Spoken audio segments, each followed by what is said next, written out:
ஆரம்பிக்கத்துக்கலாமா? இது சபர், சேர், பேஸ், சுக்குன். சபர் வந்தா அ சவுண்ட் சொல்லணும், சேர் வந்தா இ சவுண்ட் சொல்லணும், பேஸ் வந்தா ஓ சவுண்ட் கொடுக்கணும். அதே இது சுக்குன் வந்தா எக்ஸ் சவுண்ட் கொடுக்கணும். ஃபார் எக்ஸாம்பிள், சபர், சபருக்கு அலிஃப்க்கு மேல சபர் வந்தா ஆ, பாக்கு மேல சபர் வந்தா பா, தாக்கு மேல சபர் வந்தா தா, சாக்கு மேல சபர் வந்தா சா. ஆ, பா, தா, சா.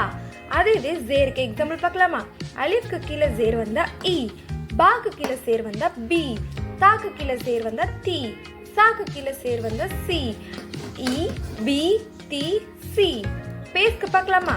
அலிஃப்க்கு மேல பேஸ் வந்தா உ, பாக்கு மேல பேஸ் வந்தா பூ, தாக்கு மேல பேஸ் வந்தா தூ, சாக்கு மேல பேஸ் வந்தா சு. அதாவது உ, பூ, தூ, சு. சுக்குனுக்கு பார்க்கலாமா?